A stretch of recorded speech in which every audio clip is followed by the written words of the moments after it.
So let's hear it for Rafe Perlman, Matt Corey, Aaron McGowan, and our Easter choir and our band.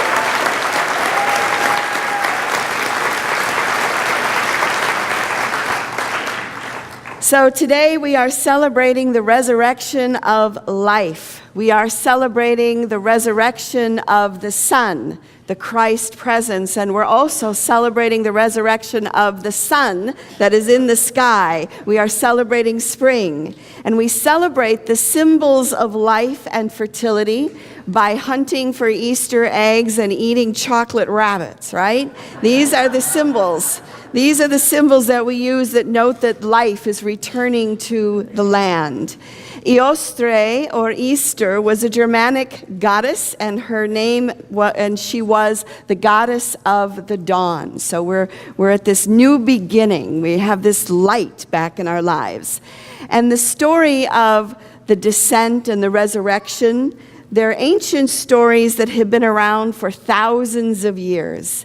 Inanna, the Sumerian goddess, was said to have descended into the underworld and came back up again, and her whole story is connected with the planet Venus, which appeared to go into the underworld when it descended and then rose again. Horus in the Egyptian mystery is taught by his father Osiris from the underworld, and Persephone, of course, is carried into the underworld. So this is a story, this is a myth, this is a process that is hardwired into our consciousness. It is a process that we all go through. And so I'd like to begin with our story of Jesus. And so when we left Jesus last Sunday, he was riding in to Jerusalem on the colt, right? Which symbolizes the fact that you can't control what's going to happen. Who can control a baby? A baby human, a baby animal, forget about it. And so he rides into Jerusalem on this colt, and he publicly steps forward to say, well, everyone thought that he was saying that he was going to be the king in a worldly sense and take over Rome. But instead, he set into motion this Holy Week, this process. And so on Thursday night during the Passover supper, he is deserted by his disciples. He is denied by Peter. On Friday, he is arrested Thursday night. And on Friday, he is put before Pontius Pilate, who washes his hands of the whole situation. He is crucified and put into a tomb, and the women come to prepare his body for burial. But because it's the Sabbath, they have to stop. And then on Sunday morning, they come back to finish their work, and this is where we pick up our story from the book of Matthew, chapter 28.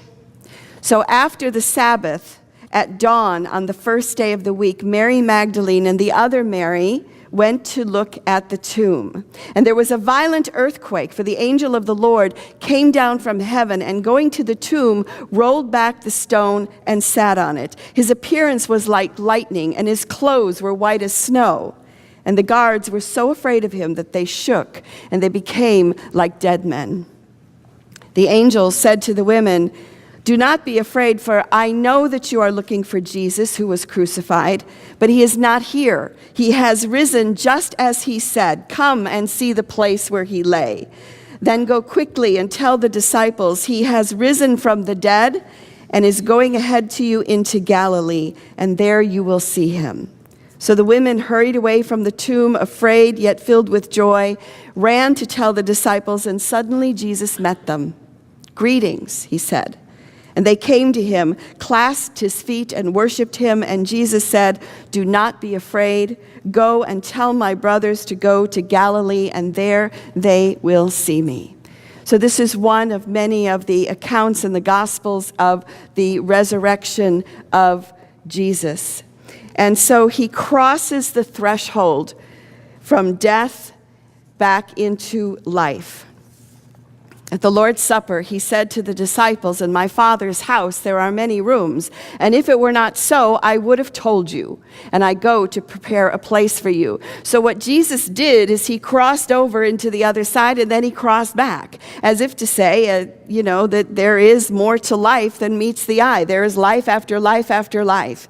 And so we who have limited vision only see this room that we are currently in. So our annual theme this year is that of a pilgrimage, because we are on a pilgrimage as a community. We are in the process of changing our building and rebuilding it and redoing it. And so you'll notice that our choir was dressed as pilgrims today to kind of get us in the mode and in the feel of what is coming before us. So this theme this year is based on the book The Way of the Pilgrim by Christine Valtners-Patner. And this month, our focus is on the practice of crossing thresholds. Now, the threshold is a liminal place where we don't know what comes next. It is the place of possibility. It is the place of creativity. It also can be the place of confusion and depression, and I don't know what's going on. It's being in that middle place. And if you think about it, we have crossed probably thousands of thresholds in our lives, right? When you think about the thresholds we've crossed, one's childhood to adulthood, but when we're little, how many little thresholds do we cross over? When we learn to walk, that's a threshold, right? When you leave for kindergarten, that's a threshold. Puberty, when you graduate high school. So we cross many thresholds. We cross a threshold when we get married. We cross a threshold when we become a parent.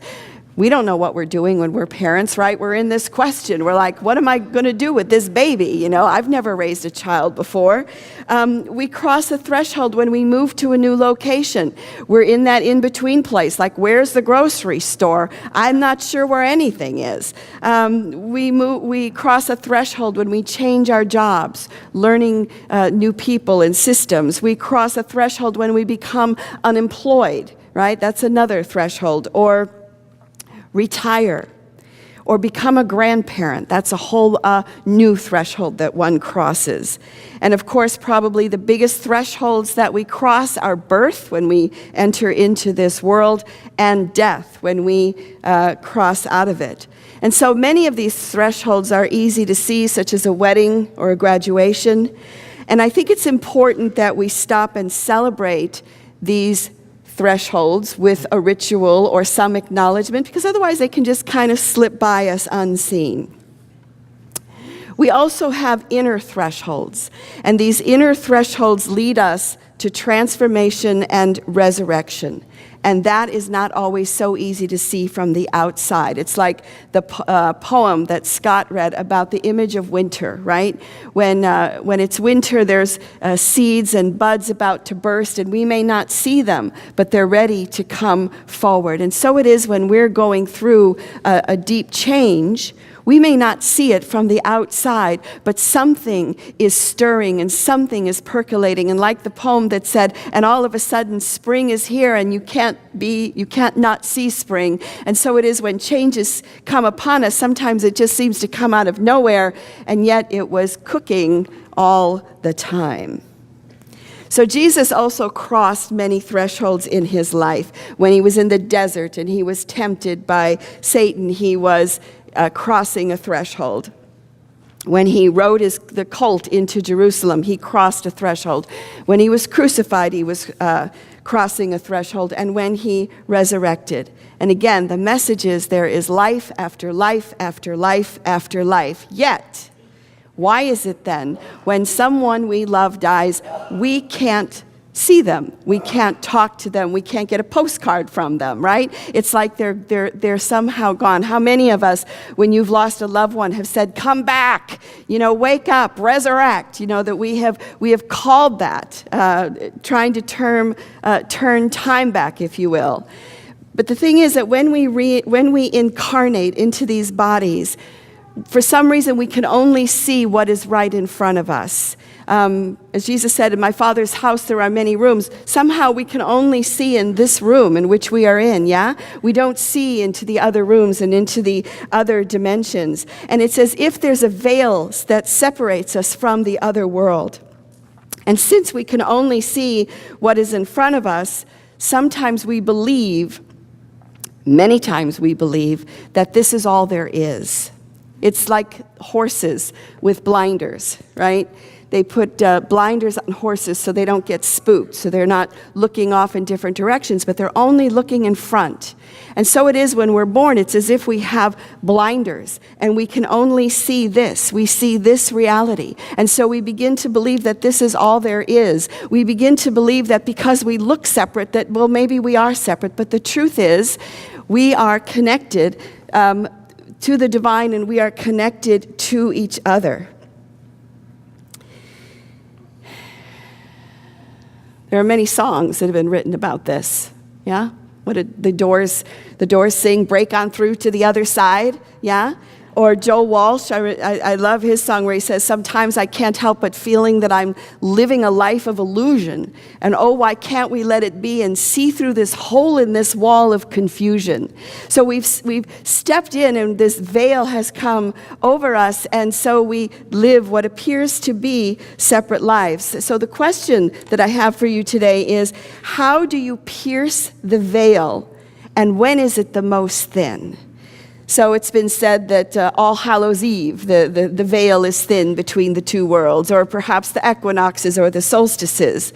I think the veil also is thin when a loved one of ours has crossed over. Have you ever felt that? Like you have to really focus to stay here and to be here. I always have this image of my loved one holding my hand and pulling me over to the other side, and it's like, nope, I'm staying here.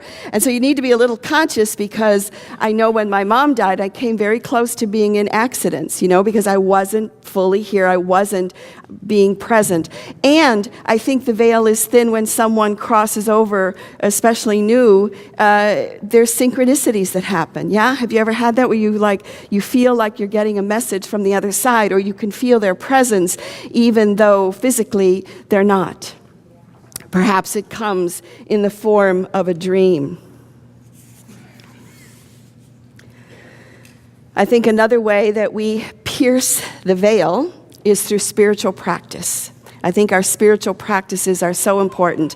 I think that meditation and prayer are forms that take off the blinders for a moment, right? Even if it's only for a moment where I can see that we're connected, that we are one with the divine presence, that we are one with God, that God is an expression of us. And we take off the blinders, and in a sense, we step out of the room so that we could see beyond this. What was it James Dillett Freeman said in his poem? He said, how many rooms must be beyond this one where we rest momently. So there's this multidimensional experiences that are happening all around us, and when we take the blinders off, then we can see with different eyes.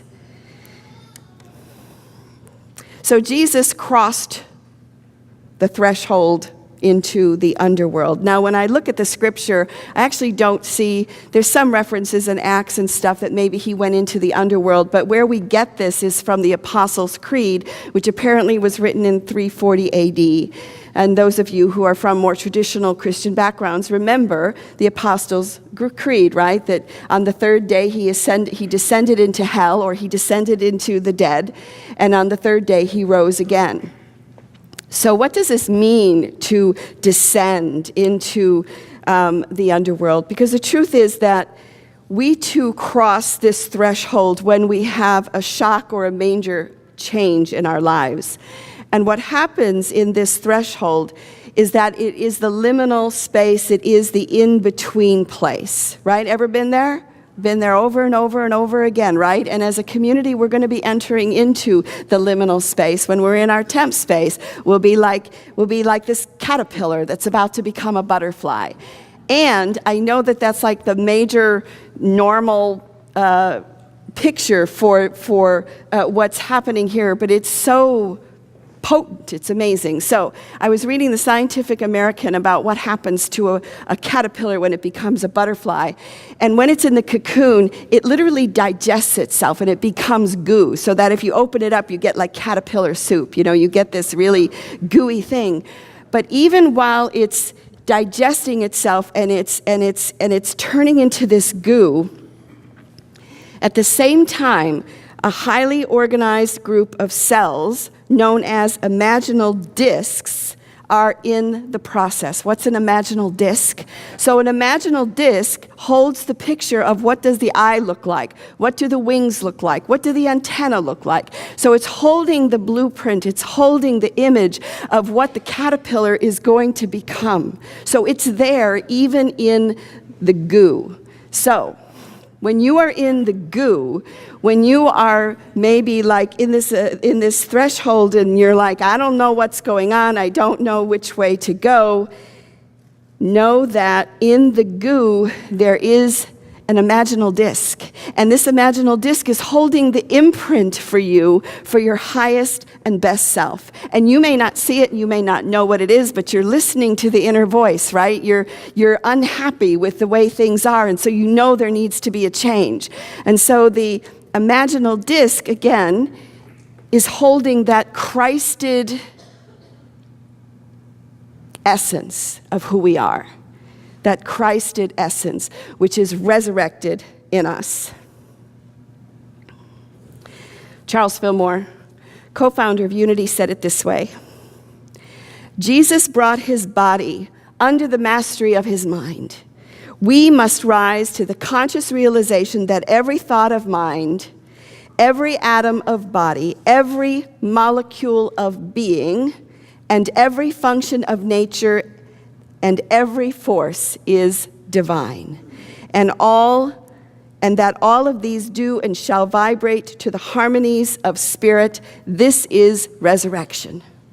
So what is resurrection? It is the divinity that dwells within each one of us that we may lose track of and lose sight of now and again, but the imaginal disc is still there. It's still forming in us. It's holding it. So in order to resurrect any experience in life, the truth is we have to cross the threshold. We have to probably descend before we can resurrect, right? And Christine Walters-Pantner said, thresholds are potent places. They are full of the power of possibility, and we launch into a liminal space where time seems to shift and things do not necessarily move along as expected. Rumi said it this way: a voice comes to your soul saying, lift your foot, cross over, move into emptiness of questions and answers and questions, to be in that place. So we're called away from familiar patterns to surrender to something much bigger. So, and Scott asked this in the poem, at what threshold are you now standing? What is the threshold that you are now standing? What is the gift that you have that can help you through this threshold? What are some of the thresholds that you have already crossed? What is keeping you from moving forward? Remember, you have the pattern of Christ is already there. So as we go forth, we celebrate the resurrection of the Son, of Jesus. We celebrate the resurrection of the Son. We know that the story of descent and ascension has been with us for years. But we all have the capacity within us to pierce the veil of consciousness, to move it aside, to take off the blinders, to really see one another. Change arrives when time has ripened. So I'm going to close us with a prayer.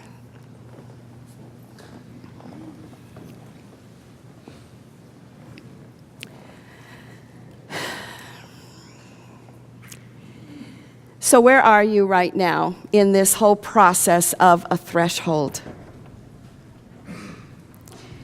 What is keeping you from crossing over. And I'd like you to lift up your foot. I know we're sitting, but I invite you to lift up your foot. And as you put it down, you're taking the next step. And lift the other foot. And as you put it down, you're taking the other step, and you are stepping into this new threshold. You are stepping into this liminal realm that is filled with possibility, that is filled with the connection of your Christedness. And so we celebrate life. I invite you to give thanks for your life, for all the good that you have, for all the generosity that you have received. May we be resurrected. May we acknowledge, experience, and celebrate life to its fullest. And for this awareness, and in the name and through the power of the living Spirit of truth, we say thank you and amen.